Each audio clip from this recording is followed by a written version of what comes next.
Нұрдәулет Ақыш нағыз әже қайда?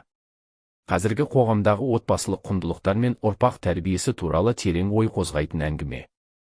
Әңгіменің тақырыбы: отбасындағы әже мен немере арасындағы байланыс, ұлттық тәрбие, дәстүрдің әлсіреуі.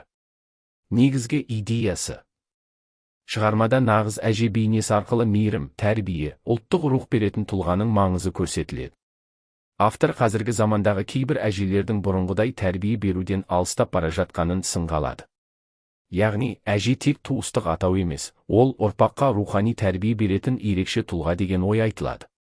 Әңгімеде немеренің көзқарасы арқылы қазіргі әжелер мен бұрынғы әжелердің айырмашылығы салыстырылады.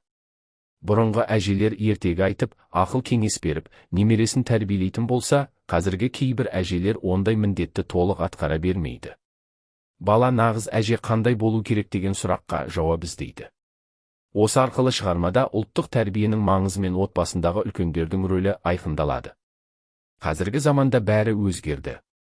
Қалада, адамдар да, қарым-қатынаста. Бірақ өзгермеуі тиіс бір құндылық бар. Ол отбасы жылуы. Кейде біз ең жақын адамдарымыздың жанында болсақ та, олардың жылуын сезінбей қаламыз. Ал бұрын бәрі басқаша еді.